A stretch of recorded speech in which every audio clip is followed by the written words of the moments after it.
5 अगस्त 2019 को जम्मू एंड कश्मीर से आर्टिकल 370 हटाया गया और उसके साथ ही जम्मू एंड कश्मीर से पूर्ण राज्य का दर्जा भी खत्म कर दिया गया और इसके साथ ही लद्दाख को एक यूनियन टेरिटरी बना दिया गया। लद्दाख के लोगों ने आर्टिकल 370 हटने के बाद कहा कि ये उनका पहला इंडिपेंडेंस डे है, लेकिन वो लोग आज भारत से नाराज हैं। आज हम समझेंगे आखिर लद्दाख भारत से चाहता क्या है। वो माउंटेन्स जो इंस्टाग्राम पे तो बहुत सुंदर दिखते हैं, लेकिन असलियत में वो टूट रहे हैं, रो रहे हैं और हम लोगों से मदद की गुहार लगा रहे हैं। वीडियो में आगे मैं आप लोगों को बताऊंगा कि ये कहानी सिर्फ लद्दाख की नहीं है, देश के हर कोने में ये साजिश रची जा रही है। ये वही पॉलिटिकल कॉर्पोरेट माफिया है जिसने जोशीमठ को डुबो दिया। ये वही पॉलिटिकल कॉर्पोरेट माफिया है जिसने हसदेव के जंगलों को तबाह कर दिया। ये वही पॉलिटिकल कॉर्पोरेट माफिया है जिसने मणिपुर की पहाड़ियों में आग लगा दी। ये वही पॉलिटिकल कॉर्पोरेट माफिया है जिसने उत्तरकाशी की सुरंग तक को गिरा दिया। और अगर इस प्रॉब्लम को सही समय पे नहीं रोका गया तो ये हमारे देश को अंदर से दीमक की तरह धीरे धीरे खोखला कर देगी। तो आइए समझते हैं आज के इस वीडियो। ऑल इज वेल कह के बड़ी बड़ी प्रॉब्लम्स को टाटा बाय बाय कहने वाले रेंचो की रियल लाइफ में कुछ भी वेल नहीं है। अगर आप लोग सोनम वांगचुक को नहीं जानते तो आपने 3 इडियट मूवी तो देखी होगी, उसके अंदर रेंचो का कैरेक्टर इनसे ही इंस्पायर्ड है। 2021 में इन्होंने इंडियन आर्मी के लिए environment friendly solar heated tents बनवाए थे। इसकी वजह से हमारे जवानों को लद्दाख में कड़कती हुई ठंड में भी एक रहने की कंफर्टेबल जगह मिल पाई। इसके अलावा सोनम वांगचुक ने लद्दाख में कई सारी कार्बन न्यूट्रल सोलर बिल्डिंग्स को भी डिजाइन किया है और ये आइस स्तूपा का कंसेप्ट भी लेकर आए थे और साथ ही इनको बहुत सारे नेशनल और इंटरनेशनल अवार्ड्स से भी सम्मानित किया गया है। चलिए समझते हैं कि आखिर हो क्या रहा है। 6 मार्च को सोनम वांगचुक ने कहा वो एक आमरण अनशन पर बैठ रहे हैं। अनशन शुरू करने के लिए आमरण अनशन, जब तक हमारे लद्दाख की ये आवाज सुनी नहीं जाती, जब तक सरकार लद्दाख पर ध्यान न दे। और ये हंगर स्ट्राइक उनके घर के कंफर्ट में नहीं होने वाली थी। ये हंगर स्ट्राइक हो रही थी सी लेवल से 3500 मीटर्स ऊपर लेह के अंदर। यहाँ पर टेम्परेचर -12 डिग्री तक चला जाता है। उन्होंने कहा महात्मा गांधी जी ने सबसे ज्यादा 21 दिन का आमरण अनशन किया था and we will follow Mahatma Gandhi. चलो बहुत ही आसान शब्दों में समझते हैं आखिर वो 4 मांगे क्या हैं। पहली, लद्दाख को पूर्ण राज्य का दर्जा दिया जाए। दूसरी, लद्दाख को 6th शेड्यूल में शामिल कर लिया जाए। तीसरी, लेह और कारगिल को संसद में अलग अलग सीटें दी जाएं। चौथी, लद्दाख लोक सेवा आयोग का गठन किया जाए। लद्दाख के लोगों को आर्टिकल 370 हटाने से कोई दिक्कत नहीं थी, उन्हें दिक्कत थी उससे जो सरकार ने उनके साथ किया। जम्मू एंड कश्मीर एक पूर्ण राज्य हुआ करता था और 370 के हटने के बाद जम्मू एंड कश्मीर और लद्दाख को 2 यूनियन टेरिटरीज के अंदर बांट दिया गया। यही चीज उनके फॉर्मर गवर्नर सत्यपाल मलिक ने भी कही। 170 हटाने से ज्यादा इसका बुरा मानते हैं। बिल्कुल, तो किया क्यों ये?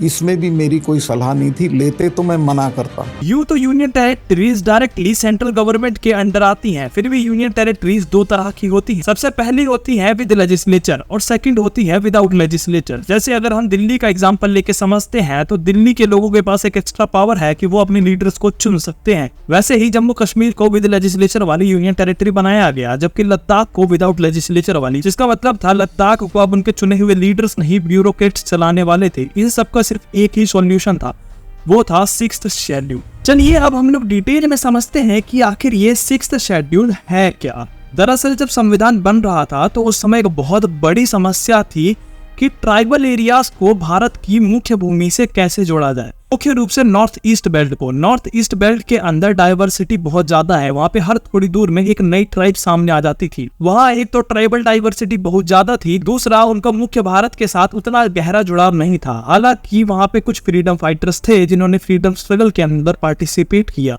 पर खाका ऐसा बना कि उनको संविधान में कुछ अलग तरीके से रखा जाए। जो बाकी देश की ट्राइबल बेल्ट्स हैं उनको एक अलग तरीके से रखा जाए। संविधान में एक भाग है जिसे कहते हैं भाग 10 यानी कि पार्ट 10।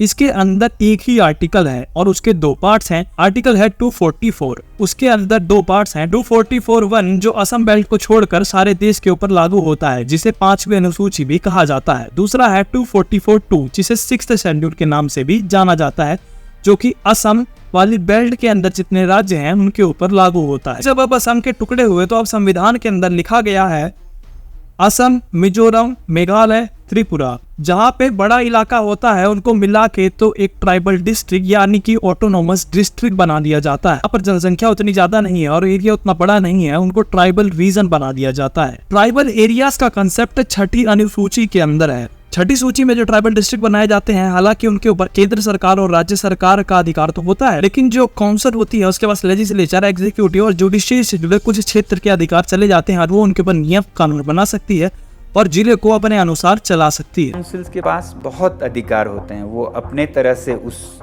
इलाके को प्रबंधन कर सकते हैं, रोज़गार उसी हिसाब से कर सकते हैं। जैसे जंगल हो, पर्वत हो, तो कोई भी नहीं आ सकते हैं परिषद के स्वीकृति के बिना। इस तरह से बहुत प्रावधान है जिससे कि वहाँ के लोग अपने इलाके को खुद से संभाल पाएं। पर अब आप लोग बोलोगे यार ये सब तो शेड्यूल्ड ट्राइब्स के लिए है ना, और लद्दाख ये तो पहाड़ी इलाका है, तो वहां पर ये सब कैसे लागू होता है? एक्चुअली लद्दाख की जो मेजोरिटी पॉपुलेशन है वो शेड्यूल्ड ट्राइब्स की कैटेगरी में आती है। CST के डाटा के अनुसार लेह में 66.1% पॉपुलेशन शेड्यूल्ड ट्राइब की कैटेगरी में आती है, कारगिल में 83% और कुछ एरियाज में तो ये 99% तक जाता है। और उधर के लोगों को उनकी इकोनॉमिक और एनवायरमेंटल प्रॉब्लम्स के बारे में ज्यादा अच्छे से पता है और ये लोग अपनी प्रॉब्लम्स को सरकार तक पहुंचाना चाहते हैं, इसलिए इन्होंने अपना डेमोक्रेटिक रिप्रेजेंटेशन यानी 2 सांसदों की भी मांग करी है। दोनों, एक कारगिल से और एक लेह से होना चाहिए ताकि को संसद में एक प्रॉपर डेमोक्रेटिक रिप्रेजेंटेशन मिल सके। वो बस यही सिंपल सी मांग कर रहे हैं, जो डेमोक्रेटिक अधिकार उन्हें 70 सालों से नहीं मिले वो उन्हें अब दे दिए जाए। आप लोगों को पता है सबसे सैडेस्ट पार्ट क्या है? सभी पार्टियों को पता है कि ये प्रॉब्लम वहां पे परसिस्ट करती है एंड बीजेपी ने 2019 के मैनिफेस्टो में ये वादा भी किया था कि उनका ये प्रॉमिस पूरा करेंगे, बट एज यूजुअल वो अपने वादे से मुंह कर गई। आर्टिकल 370 को हटे हुए 4 साल से ज्यादा हो चुके हैं। अब इन लोगों के मन में एक डर बैठ गया है कि बड़ी बड़ी कंपनीज आएंगी और डेवलपमेंट के नाम के इनके एनवायरनमेंट को डिस्ट्रॉय कर देंगी। लद्दाख एनवायरनमेंट के नजरिए से बहुत ही सेंसिटिव रीजन है। यहाँ पर कुछ ऐसी एंडेंजर्ड स्पीसीज पाई जाती हैं जो पूरी दुनिया में कहीं नहीं मिलती।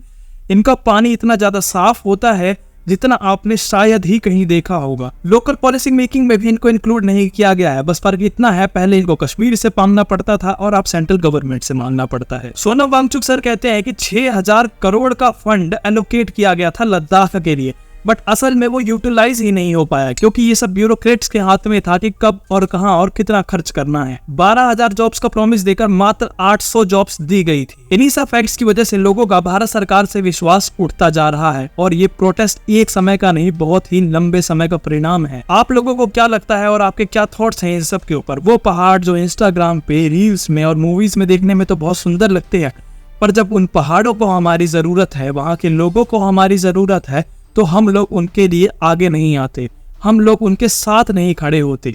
कितने ही न्यूज़ मीडिया चैनल्स के अंदर इसके ऊपर बात की जा रही है, किसी पे भी नहीं। अगर आपको इस वीडियो से फर्क पड़ता है तो इसको अपने दोस्तों के साथ और हर एक इंसान के साथ शेयर करें ताकि ज्यादा से ज्यादा लोगों को इस मुद्दे के बारे में पता चले। एटलीस्ट एक इंसान को शेयर करें और उसको बताए कि लद्दाख के गायब होने से, लद्दाख में प्रोटेस्ट होने से हमें फर्क पड़ता है। और प्लीज मेरे चैनल को सब्सक्राइब कर दो यार, सब्सक्राइब कर दो। सो मिलते हैं नेक्स्ट वीडियो में, जब तक के लिए बाय बाय टाटा। यहाँ पे एक वीडियो दिख रहा होगा, उसके अंदर मैंने व्हाट्सएप का स्कैम एक्सपोज कर रखा है, प्लीज वॉच दैट वीडियो। मिलते हैं नेक्स्ट वीडियो में, जब तक के लिए बाय बाय, धन्यवाद।